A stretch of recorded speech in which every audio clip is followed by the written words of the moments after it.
Congo génie, Congo ya Lumumba ya Kasavubu, Congo ya Kimbangu, qui pas vite. On dit ça va tenir batanga ba kombo on va epi batangote. On so va isi nga bongo. Nous mentir. Il y a des politiciens batanga ba kombo mais ba ni ba pe batangote. Donc ba linga pe ba mekola ba linga batona ba yeba bango pe tango ba Kimbangu.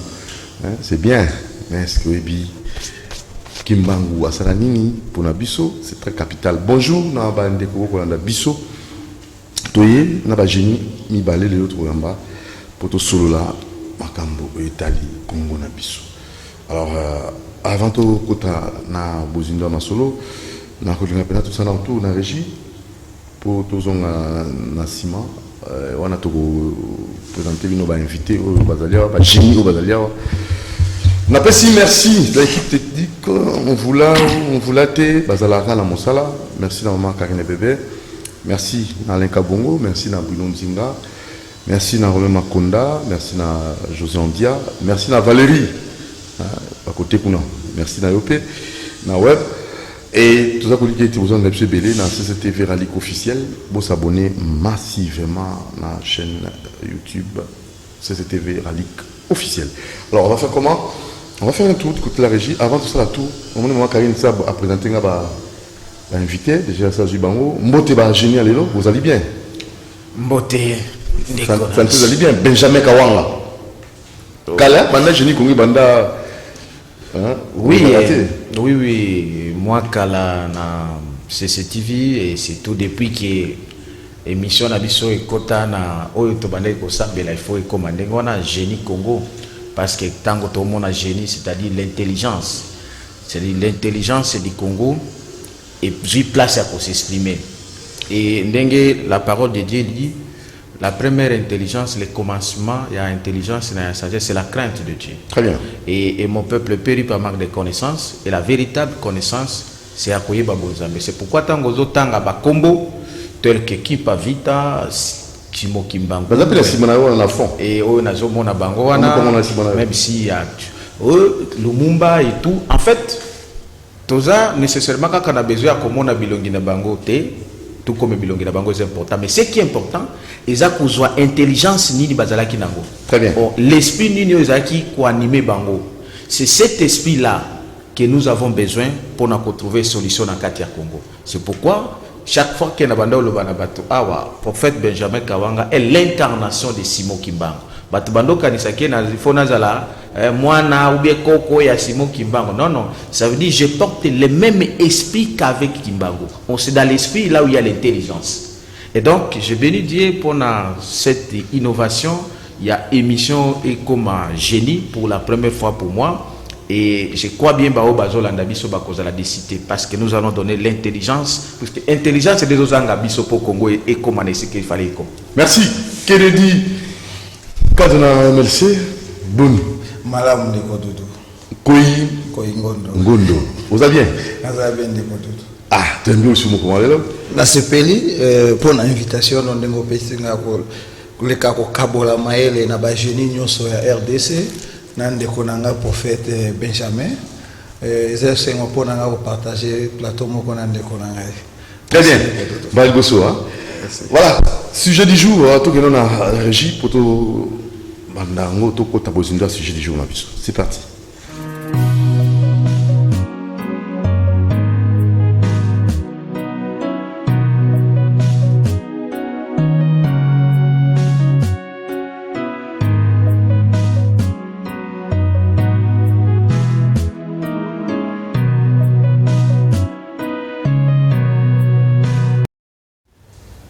Voilà, tout le monde qui tout fandami semaine oyo teto commune suka semaine ko ba modèle. Est-ce que tous allez na ba modèle na boko na biso pour lobby jeunesse et ko ko na ba modèle ona pour ba ko tambusa mboka komekola ezaleli ya ba oyo ba kuti comme acteur politique, comme pasteur, comme enseignant, professeur, comme homme d'affaires, comme ministre, comme député, comme journaliste, comme caméraman, camérawoman, comme est-ce que comme parent responsable, Tout ça, un modèle, on a beaucoup d'ambition, comme un roulage, comme un policier, comme un chauffeur, comme un receveur. Est-ce que un modèle, Bazali, pour lobby, bilingue, au Bakoya, Bakoa, Kolanda, Bizali, Nabango. Namboko, Bazali, tout est. Il y a un monde qui est bête, c'était. Parce que vous avez un SMS, tout autant en haut, l'autre autant un SMS, pour vous réclamer qui du monde tire un message. Donc, vous avez un SMS, tout autant en haut, sans problème. Prophète Benjamin Kawanga, avons-nous des modèles autres que la Nambogo, dans le secteur, dans le domaine Nyoso, pour lobby bilingue d'Abisso, lobby génération Koya, ils ont appelé Saint-Vakoloba, qui Paveta, qui Mbangu, Balobanani, Tchenchi Sekedi, Balobanani, Musée Laurent Désiré Kabila, Balobanani. Est-ce que nous avons des modèles? Ce qui est basalité pour la Nini, tout ça la Nini, pour Mboka Nabisso, et quoi vous avez un modèle? Pour tout ça, un modèle, tout ça, bah, tchaba, oh, bah, autant de maman monter, bah, on va voir, bisika, on a, bah, tchaba, moussou, bah, ça, Nini, bah, mais kako, nous sommes retrouvés, bah, tous les cas. Merci de Konanga de tout mon tir. Est-ce que tu as un modèle dans le Congo, Otuni Mutuna et pas le prophète Benjamin Kawanga? J'ai dit oui. Et tu as un modèle, heureusement, vous avez vraiment, et je peux dire même révélé, na katia il y a image il y a émission na biso Génie Congo au tiaki ba modèle et modèle ya liboso ezo banda na mwasi parce que ce qui tozongi na Bible le parole eza ko démontrer que mokili et bebaki mais pour que Nzambe en restaurer mokili il fallait passer par une femme ndetoye kozwa maman ou mari aye kobota kolo Yesu kolo aye ko longola mokili na masumu oyo tokotaki nango mais modèle ya liboso oyo Marie alekaki epa nango et oyo Yesu kolo alekaki ezali Marie. Ça veut dire Marie c'était une modèle pour l'humanité. C'est comme ça que babenga kaye bienheureuse, c'est-à-dire la Vierge Marie. Déjà à partir de la virginité c'était déjà un modèle, c'était déjà un enseignement. Alors ce que tu as na Congo, Congo tu as un modèle, oui. Modèle les alliés wana qui pas vite à certains modèles, c'est un modèle pour nous. Et pour la maman il faut baser la qui pas vite. Ça veut dire maman qui pas vite à la ligne. Voilà. Voilà. C'est ça le problème, les conséquences. C'est-à-dire que batu ba enseignant qui bisote que ou bien ba yaya ba papa ba enseignant qui bisote qui pas vite et le konini à sala. Heureusement, moi votre frère, en ma qualité de prophète, j'ai fait où la Bible me donne le pouvoir de faire des recherches, investigations, des révélations. Parce que batu bele ba Bible ngaka pasteur prophète, ba éviter que cause à la pasteur prophète, tu es aussi obligé de faire des recherches, des investigations.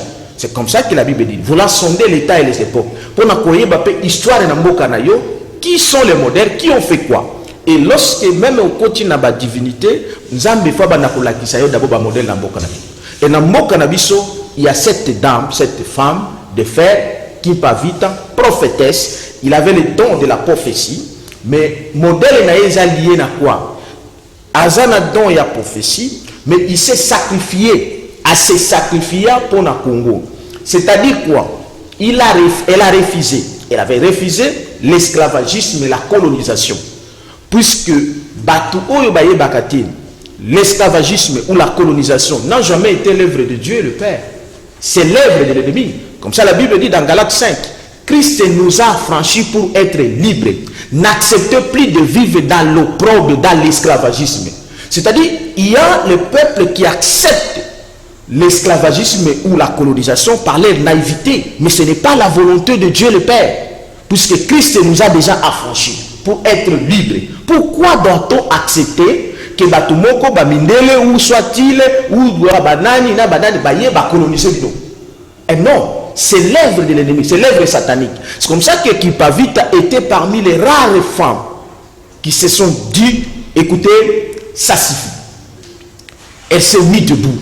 Elle a fait face à cette organisation satanique de la communauté internationale qui venait aux gens qui pouvaient coloniser Bissau. Voilà un modèle d'une femme qu'il faut à tout prix se référer à cette femme-là. ba maman nyonso faut pas se référer na femme wana. Ça veut dire quoi? Ba maman nyonso ba se référer na yi. Oui. Mais si ba papa ba se voilà. Tozo ya sikoyo.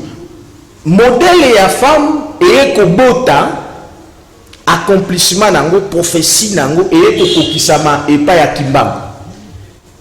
Parce que Kipavita non seulement azalaki modèle, il fallait pas éliminer mais il a prophétisé que moi dans mon père akoya. C'est comme ça que pour na ba papa qui m'a envoyé kobota. Alors qui m'a envoyé kobota ma akuti même situation ya colonisation. Akuti ba mindele bazote ya Bible, mais Bible oyo bazote ya ba changer yango bazote ya selon leurs esprits colonialistes. Par exemple, quand on vous dit les missionnaires catholiques et même protestants, bazote dit ça que heureux le pauvre car le royaume de Dieu est à eux. C'est-à-dire koufa na yo pauvre non comme on a lola. C'est faux. Aux aura millions.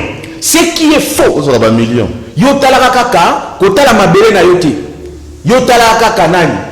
Or, la Bible, dans son interprétation prophétique, heureux le pauvre en esprit, car le royaume des cieux est à eux. Le pauvre en esprit n'est pas le pauvre en matériel.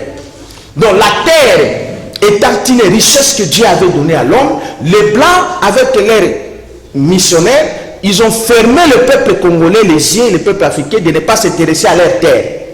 Bangoba s'intéresser à Kaka, soit disant que Nzamba Kosala. Oh, Dieu nous a donné, nous, la terre. Et de cultiver. Du fait que Dieu nous a donné la terre, et la terre la plus riche, c'est la première bénédiction. Et donc, on ne peut pas blaguer avec une bénédiction. On, la Bible dit, tu peux perdre ton héritage à cause de tes erreurs. Et vous, pasteur, aussi, vous êtes responsable. N'a fait à bateau, beaucoup de sabon Zambé, veiller, vous avez la jour, Bénin le Sambo, et Moutassa, Moussate, alors, vous avez raison. Et ceci a été prophétisé par Kimbangu. C'est ce qu'on appelle un désordre spirituel. C'est dans la prophétie de Kimbangu. Un désordre spirituel s'installera. Oh, Dieu n'est pas le Dieu de désordre, c'est un Dieu de l'ordre. Heureusement, il a envoyé son prophète messager, le Seigneur Emmanuel, d'autres pour remettre l'ordre. Donc, celui qui est notre Père spirituel. Ça veut dire quoi? Kimbangu a prophétisé ce temps ici. Ba désordre ba pasteur ou ba zomona ba zotea mabe. To boite faut sambela. Mais il faut sambela. Mais en dehors de sambela, tu dois s'impliquer sur ta terre. Tu dois travailler. Oh, il fallait les trois pouvoirs EYA. Oyo, le Christ, le Seigneur Emmanuel Dodjaïnango, les pouvoirs politiques, les pouvoirs scientifiques et les pouvoirs ecclésiastiques. Si on a zongeli na Kimbangu comme modèle, au comment que pourquoi il a été modèle? Akuti mindele bazui batuna moumu babetaka bapapa na biso bakataka bango mitu basalaka bakata bango maboko bani et baza ko utiliser soi-disant la parole de Dieu qui est la Bible. Oh, c'est comme ça que Kimbangu a pris la même Bible. Il a dit non, cela n'a pas été autorisé dans la Bible.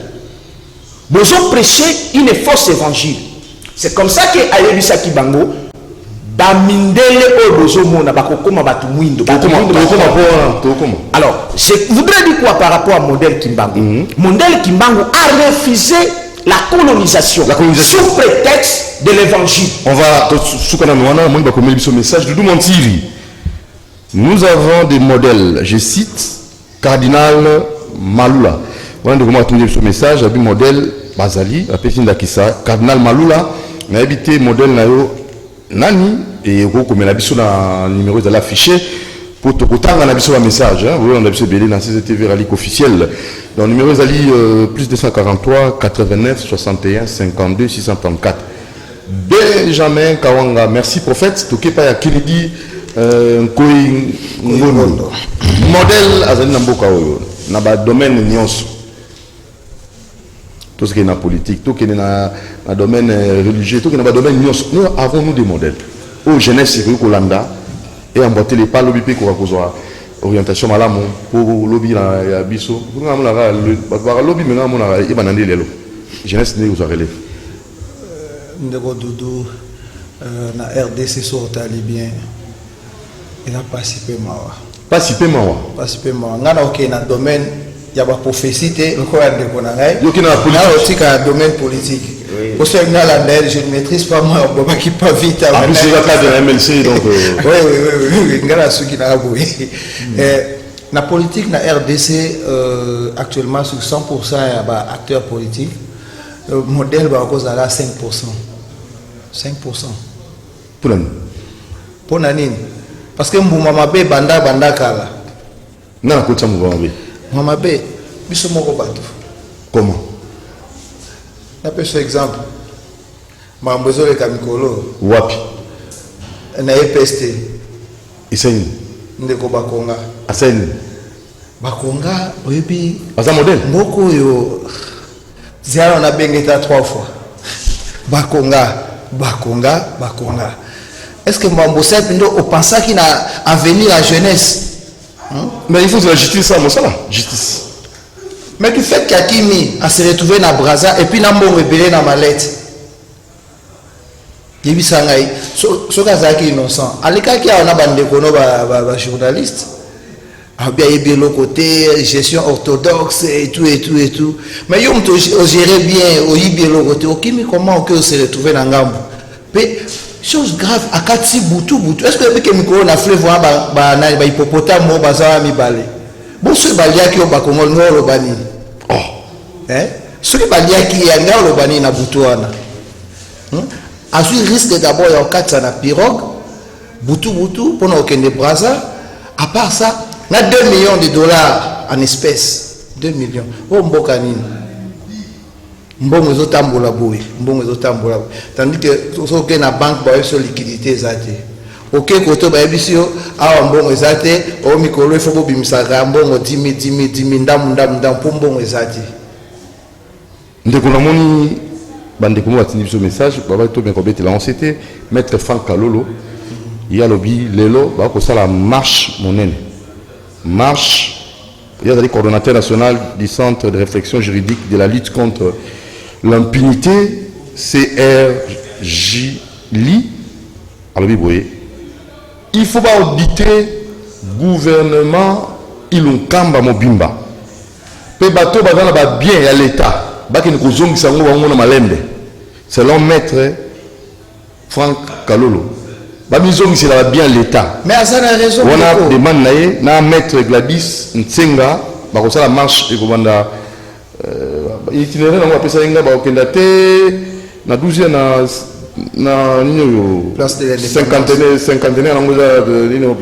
cinquantenaire échangeur ba kozala wana. Moi je les encourage. Wana ndé pour permettre la biso to ko kozala ba modèle.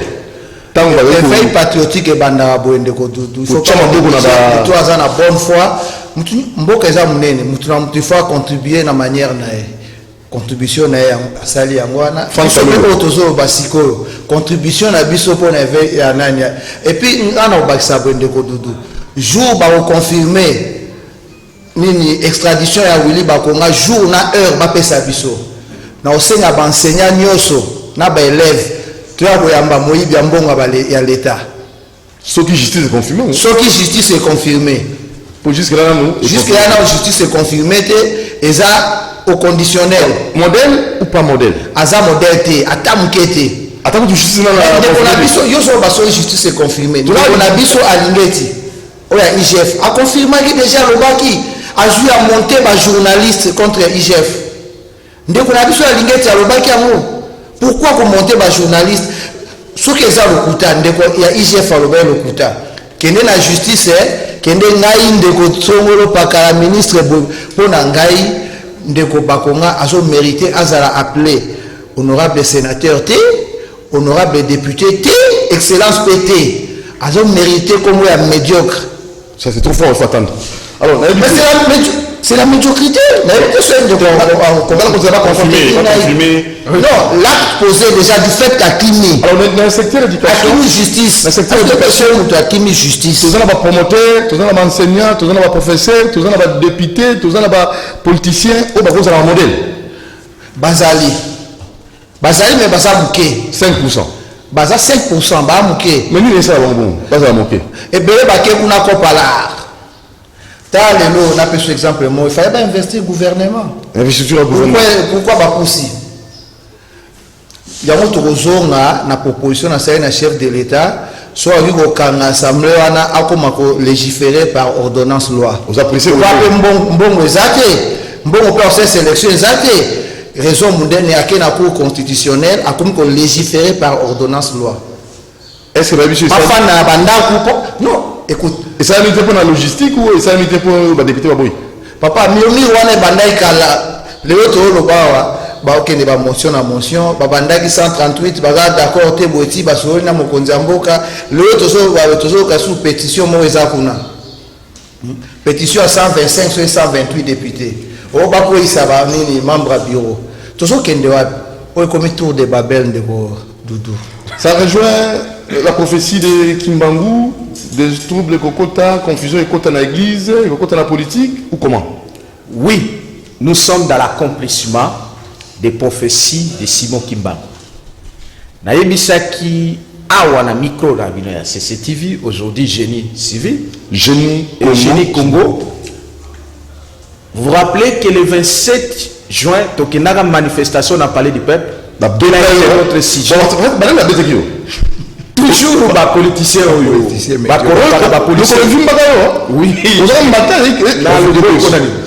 un prophète. c'est normal. Mais cela ne tient. Mais le problème est que si on a zobeta bango, Zambé n'a zobeta bango directement. Premièrement, qu'est-ce qu'on était parti? Nous on a réclamé, on a démontré prophétiquement par là, il faut dissoudre ces parlements. Mais les politiciens, ils ont ça là, ils ont la présidence, ils ont ça là, ils ont sacré sans la sacralité. On ne peut pas faire. C'est trop fort ça. Mais oui, on ne peut pas faire l'union sacrée sans définir les deux mots. Union. Est-ce que cette classe politique est-elle unie? Faux. Les hypocrisies, les menteurs, les traîtres, ils ne peuvent jamais s'unir. Ça c'est grave ça. Ça c'est un. Deuxième chose, est-ce qu'on peut faire une sacralité sans la divinité? Quelle divinité? Nous sommes dans un état laïque. Idiotie de nous dire que nous sommes dans un pays laïque pendant qu'il y a un peuple à 90% un peuple chrétien. Le Congo c'est un pays de Christ Emmanuel. On ne peut pas parler de soi-disant la laïcité. C'est un moyen de faire introduire l'occultisme dans notre pays. Au moins, Kennedy. Et Zali n'a qu'à prophétie. Pourquoi? Qu'est-ce qui a fait que, même si nous avons la prophétie de quitter, mais oui, on a raison, mais on a un moment où ils ont la binogne sur la politique, il faut boya l'église, botanga. Les domaines spirituels. Une minute. Ne maîtrise pas. Mais voilà pourquoi il faut la dimension prophétique de ces pays. Parce que le messager est là, l'enseignant est là, le Seigneur Emmanuel Doti. Alors, qu'est-ce qui a poussé Willy Bakonga dans la source origine? Tu vois un modèle de Bakonga? Oui, tu as un modèle. Qu'est-ce qui a poussé Bakonga? Parce qu'il y a un basé Bilé Bangonyo Soa. Alors, Roland Franck Kalolo, il va faire l'audit, il y a le gouvernement du Kamba. Bakosa la basali audit, il y a solo, Bakokanga Bangonyo. Ce qu'on a expliqué, c'est que l'origine est éloko isotinda bango. Parce que attention sur mon toit il y a un esprit qui est derrière ça. On peut attaquer Kakamutu, mais il faut qu'on attaque l'esprit. Quel esprit qui anime Bakonga? Bakonga soit déjà un ministre comme les autres. Il vous prend l'argent, ça veut dire quoi? Lui-même, c'est un étranger. Il a un esprit étranger. Mais il n'est pas étranger. Qui lui commande. Étranger en quoi? Voilà, c'est ce qu'il dit. C'est cela où j'arrive. Il était toujours, comme ils sont nombreux, étranger en esprit. Étranger en esprit? Oui. Comment? En réalité, à l'homme, c'est l'esprit. Vous avez une classe politique à 90% au bazar occultisme. Et lorsque les gens sont dans l'occultisme, ils dépendent de leur maître. Ça veut dire quoi? Parce que, par exemple, un ministre a franc-maçon. Azo dépend de la France. Son esprit est en France. C'est ce qui explique que vous voyez les ministres qui sont au Congo, à quoi ils même sont même autorisés à habiter.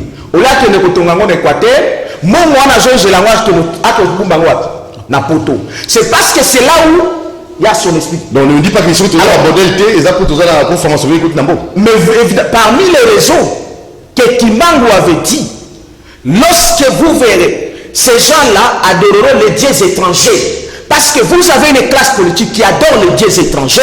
Lorsque ils adorent les dieux étrangers, les esprits se trouvent dans les pays étrangers. C'est comme ça que Mbongo Bakozwa a osé la carrière, il faut pas qu'il ne kotonga, il faut pas qu'il ne kobomba à l'étranger. C'est ce qui explique ces comportements. Et malheureusement, la présidence, jusqu'à même au gouvernorat, même vers la commune, c'est 90% ce sont les occultistes. Alors que faire? Il faut délivrer le pays. Il faut qu'ils viennent. Très bien, il faut délivrer le pays. Comment? Délivrer le pays, c'est qui? Le pays, c'est l'homme. Le pays, c'est toi. Le pays, c'est moi. Vous comprenez? C'est l'homme qui a été tiré de la terre, l'homme est rentré dans la terre. Quand on parle de pays, on parle de l'homme. L'homme congolais, là, il faut le délivrer. C'est comme ça que nous les invitons. Si j'aimerais avec la révolution numéro 817, le Christ est descendu pour vous, les occultistes et les pasteurs, même surtout, les politiciens occultistes. Tant que Baza délivré, rien ne se fera. Et la délivrance implique les plans, l'accomplissement des plans de Dieu sur ce pays. C'est comme ça que je rentre toujours par les modèles. Le véritable modèle au Congo, c'est Kimbangu. Mais le Kimbangu, pas l'église kimbanguiste. Non, non. Je parle du prophète Kimbangu. Il a laissé le plan de solution pour ce pays. Ça qu'on ne tue pas ce plan. Quel plan? Le Bango pour tout sur un modèle. Nazalaki Panayo, Doudou Moutir, je ne peux pas oublier le 7e jour du 8e mois de l'année passée. J'ai donné la lettre ouverte pour la solution de ce pays. Dans cette lettre, je l'avais dite ici chez vous, il a été prouvé dans les prophéties de Kimbangu, nous devons entrer dans la 4e République. Ça veut dire? Ça veut dire quoi? L'institution n'y a bien, parce qu'ils ne savent pas ce que moi je suis allé faire là-bas. Et ce que j'avais déclaré dans cet ensemble. Vous en Cuba? La joie Cuba, mais Bango peut battre joie Cuba. Et rien ne se fera. Je vous le dis. Prophète de malheur. Alors tu as besoin d'un modèle pour écoutez, le bonheur vient selon le plan de Dieu, pas selon le plan des hommes, pas selon le plan tribalisme, pas selon le plan fanatisme, pas selon classe politique qui n'a pas wanati. Et le peuple doit s'éclimer dans le modèle divin, le plan de Dieu dans ce pays. Je l'ai dit ici. La 3e République ne fera rien. C'est une république de la malédiction, de la république de l'occupation, ou voire même des occupations. Puisque lorsque je rentre dans mon modèle, Kimbangu a refusé qu'on soit colonisé, qu'on soit dans un pays dépendant. Mais est-ce qu'on a dit que nous sommes un pays dépendant? Aujourd'hui, nous sommes un pays colonisé. Nous sommes un pays qui n'a pas la souveraineté. Vous allez me dire, non, prophète Benjamin dit quoi? Tu célébreras le 30 juin. Je vous dis, c'est de la fausseté. Écoutez les preuves, et en voici les preuves. Dans un pays souverain, parmi les principes, il y a souveraineté. Il y a une armée nationale qui doit avoir dans ce pays. Mais dans notre pays, il y a combien des armées? La MONUSCO elle-même constitue des armées étrangères sur les sols d'un pays souverain. Et pendant plus de 20 ans. Alors vous demandez quoi? Nous sommes idiots d'accepter cela. Vous voulez aller où? Écoutez, c'est notre important. Je veux vous amener le peuple congolais de la libération, d'obtenir la 2e indépendance. Ça veut dire quoi? La MONUSCO est constituée des armées étrangères. Le soldat. Modèle, il faut faire quoi? Écoutez, le modèle aujourd'hui doit s'impliquer dans les plans de Dieu. Ça veut dire quoi? Il faut chasser la MONUSCO. Pour chasser, en chassant la MONUSCO, oui, on va obtenir la 2e indépendance. Puisque la MONUSCO, c'est une occupation étrangère, occidentale, que Kimbangu avait refusé. Vous voyez? Donc aujourd'hui, on a repris le pays dans une colonisation continue. Un néocolonialisme? Ah oui, c'est le néocolonialisme. C'est ce que vous appelez le nom. Moi, j'appelle c'est une colonisation. Donc un néocolonialisme. 2e colonisation. Organisée et selon la naïveté, le traitisme de la classe politique. Parce que la classe politique a colonisé la MONUSCO pour Bangoyo et Belé Bazara n'a pas expliqué à MONUSCO parce que la plupart ils sont dans l'occultisme. Classe politique, ils sont tous Bazara Banda Libanda, Batonga Libanda, Bazara Banda nationalité à Bamboka Wana. Et ils ont refusé nos amis, nos frères congolais, au Bazar Badocument Libanda, qu'ils viennent jouir de leur père.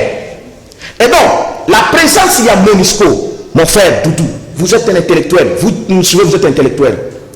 Un pays qui détient des armées sous ce sol pendant plus de 20 ans, comment on peut appeler ce pays indépendant?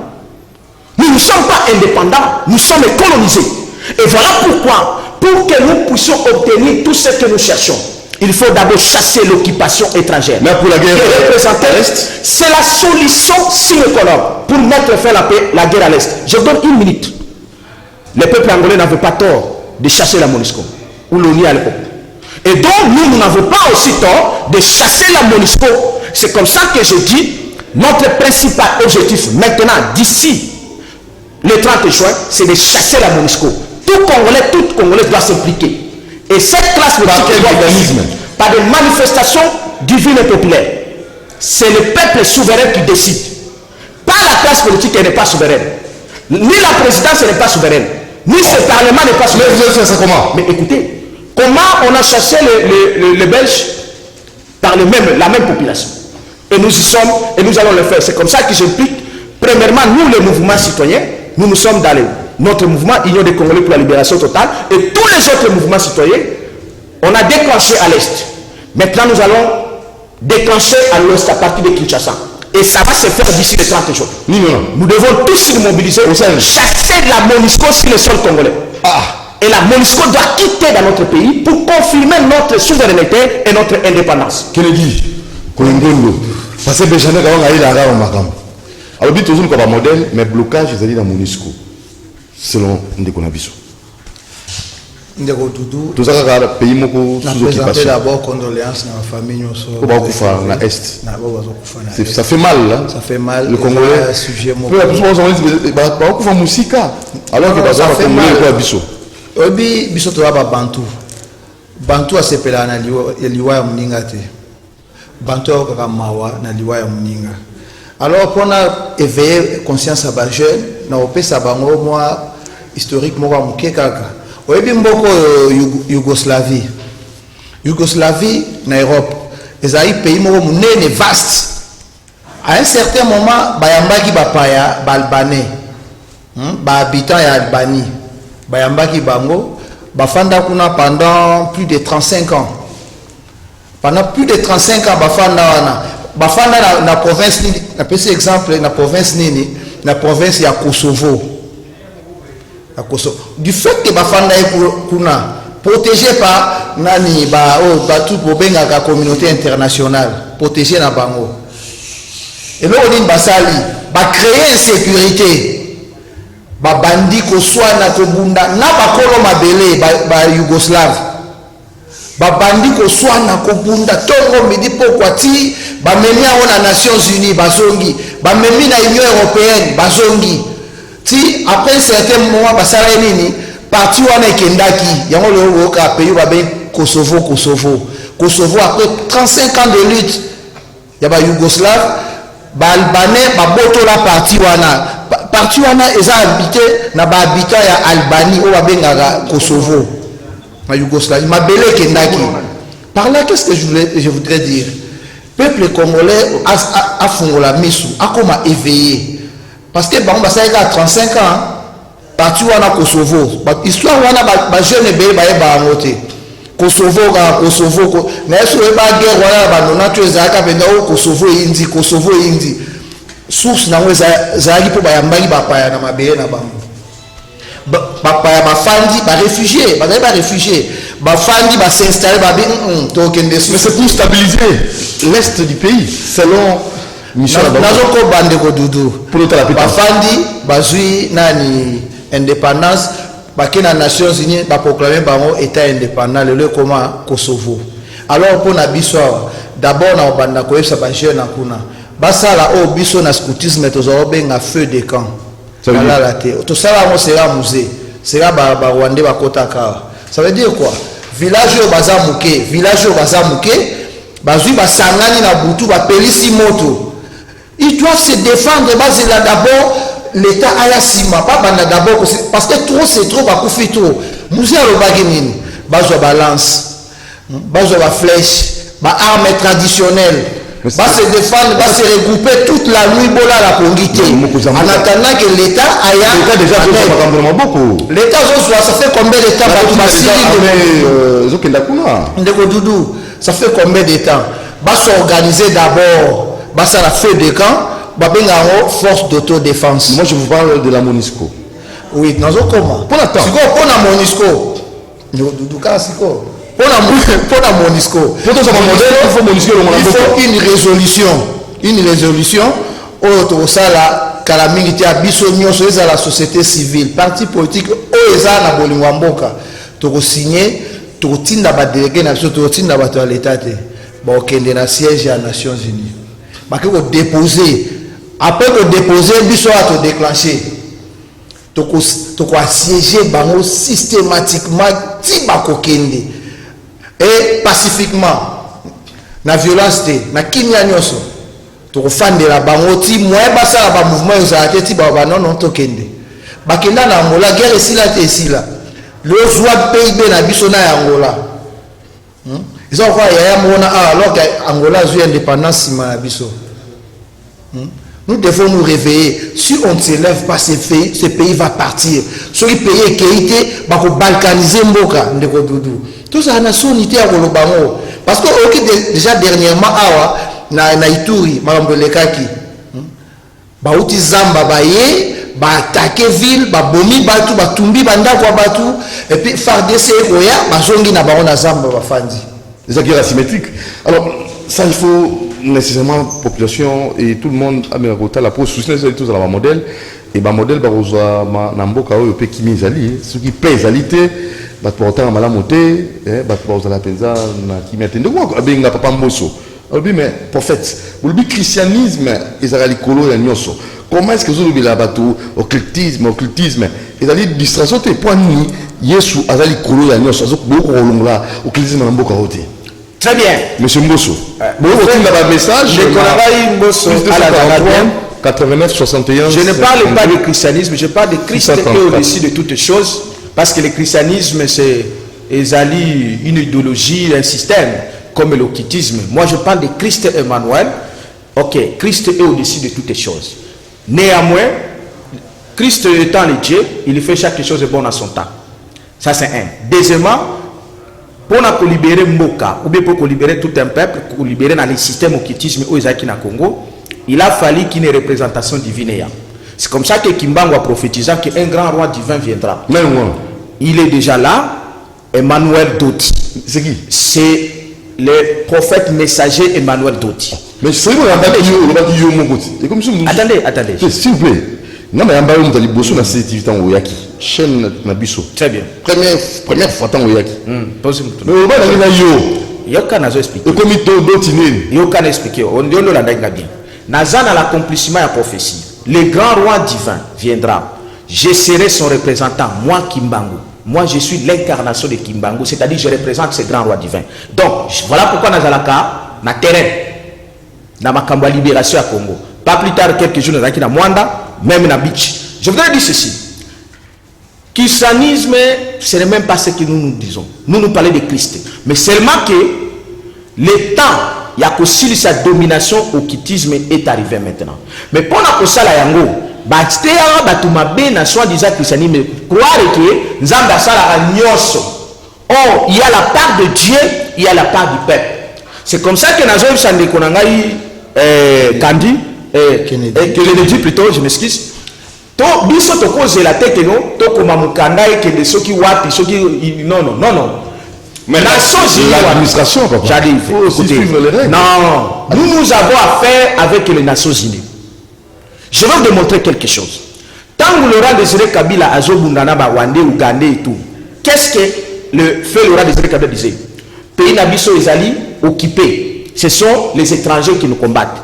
Mais regarde là où on était idiots.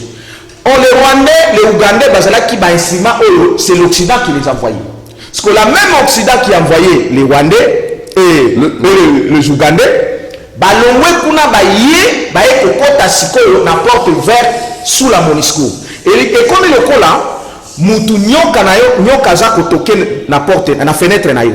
oboyi nyoka akota na fenêtre siko nyoka wana zongi a changer kaka poso aye na porte na ye okotisi Après mutu. akomi sikoyo otie siko na ndako na yo Comme le mutu. akomi sikoyo wa mutu oconsidéré comme mutu nzoka le même nyoka abandi siko kubwaka bavene azoboma bana na yo bapapa na yo. C'est ce qui explique que la MONUSCO. Comment nous on peut dire seulement que l'occupation c'est seulement les Rwandais, les Ougandais, les tout, mais on ne dit pas que l'occupation c'est la MONUSCO. Parce que c'est l'idiotie. Nous avons été idiots de ne pas connaître que les armées qui viennent, qui sont là avec la MONUSCO, ce sont les armées étrangères et qui ont le libertinage d'entrer chez nous sans contrôle, sans rien du tout. Quelle idiotie! Dans un pays souverain, et nous acceptons pendant plus de 20 ans et on continue à prêcher. Et donc le temps est arrivé. Nous devons mettre fin à la MONUSCO sur le sol congolais. C'est par la force divine et populaire. Puisque cette parole-là nous a été donnée, Ésaïe 18. Nous sommes un peuple fort, puissant qui écrase tout. Et nous allons écraser la MONUSCO. On n'a pas besoin d'aller demander à la communauté soit disant tel. Parce que ce sont eux qui sont à la base de ça. Pour la communauté, on est qu'on a outil pour ça là. Et pour la communauté, on est qu'on a outil pour ça. En termes de conclusion, oui, MONUSCO est pays. Très bien. Les modèles, nous sommes là. La plupart sont étouffés par ce système satanique de la MONUSCO. On n'a pas besoin d'aller demander à la présidence ou quoi que ce soit. La présidence n'a rien à dire avec la MONUSCO. Ceux qui ont le ceux qui parlent, mais nous, la population, c'est nous qui sommes souverains. Ceux qui ont même une constitution, article 15, la souveraineté appartient au peuple.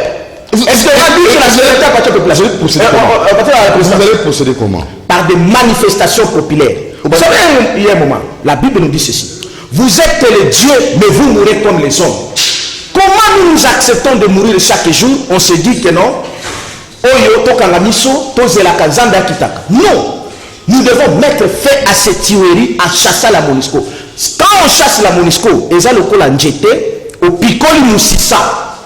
Tous les systèmes na bango nyonso ezali, ezala ba Rwandais, ezala ba politiciens na bino ya ba fanatiques ba sorciers, ba mibi, bango nyonso ba kokwe. Donc chassons la MONUSCO d'ici le 30 juin, on aura la solution finale dans ce pays. Votre numéro de téléphone? Mon numéro de téléphone, Baoba Kolanda Libanda, Baté Code Nabiso, plus 243 85 67 034 56.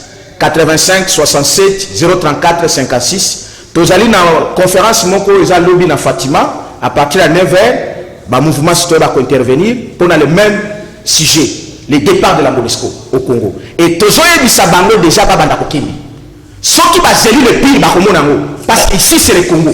Je vous jure, avant qu'on arrive le 30 juin, la MONUSCO va subir ce qu'ils n'ont jamais subi. Vous voulez faire quoi? La révolution divine et populaire. Dans la Bible, hein? Mais ça y est dans la Bible aussi. Mais tout est là. Et dans les prophéties de Dieu. Malembe papa, Kene Malembe. Malembe. Pour la moni. Kennedy, tout comme la souka. Oui, en termes de conclusion, on peut encore avoir des modèles. Tous les candidats, la solution. Tout Bazali. Pour la Bango. Bazali, jeunesse Bazali.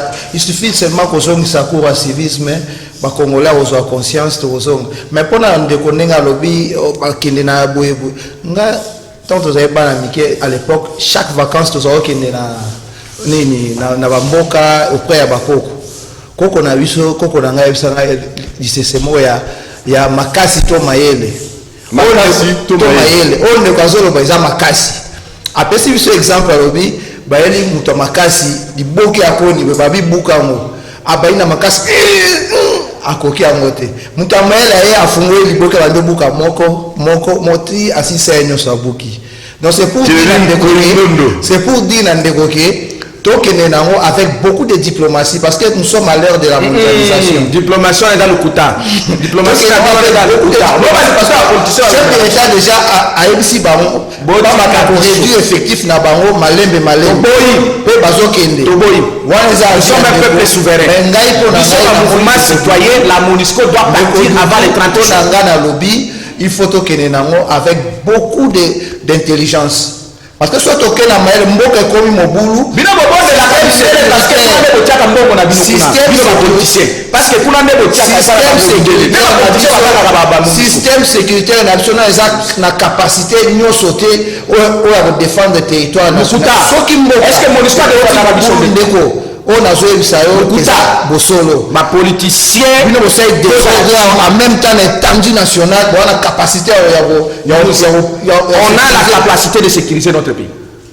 Mais comment plus de 60 avec quel moyen mon frère moyen na biso moyen on va pas yibi wana kene ngo c'est pas politicien bozo yiba c'est ça le moyen on va pas politicien bozo soko koti na bandako na moko ba politicien wa bona bambongo na kati na kwa donc yibi ba politicien c'est biso na pauvreté j'ai condamné l'acte à Willy Bakonga j'ai condamné c'est la classe politique tout entière bozana tozana mbongo awa nous avons des richesses nous sommes pour l'instant nous en avons pas mobimbe peli moto. On a déjà sécurisé le pays. Nous tous là on se met avec le chasser la MONUSCO. Avec MONUSCO. Vraiment quand classe politique les alliés traitent. Mais baza pour se ressourcer dans MONUSCO les alliés éléments dans Bangwa d'Occident. Non, la MONUSCO doit partir parce que si on a MONUSCO à cet accident, beaucoup de sac à coltan à Kati, la tenue militaire. Alors il faut qu'on parle partout. Il faut qu'on parle commis beaucoup plus commerçants que Banano, Babanini, Bazalaka depuis longtemps commerçants. On a été seulement idiots de les accepter. Voilà, parce qu'ils sont venus pour ça.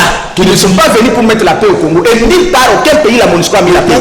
Nous devons la chasser. Na moni de moi bengi na moto suka la conclusion de quoi pardon vous en avez une minute pardon allô MONUSCO ekende monsieur Okito Nadi Okito oui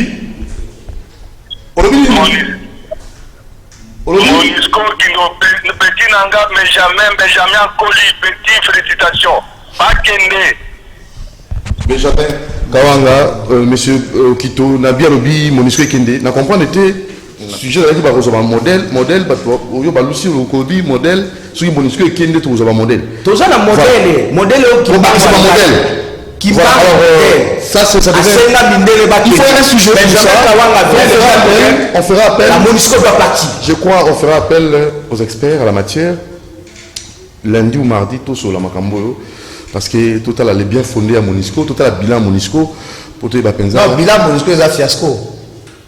Alors tout ça dit 20 ans on va stabiliser nani mboka te insécurité likola insécurité bazo kata batu bakingo eza culture na biso te ndeko dudu eza culture na biso te MONUSCO il faut akende merci na batu bandi biso naza tellement choqué et ça n'a pas si tant zo batu kata na mitubu ezo nazo mona suba image na non s'il vous plaît monsieur Sili aimons le pays tout travailler pour l'intérêt général. Congo est biso bana Congo basengi kozala na intégrité ba vivre na sécurité ba na kimia espérons ndenge bokozambo kazu initiative wana ya routine déjà renfort hein donc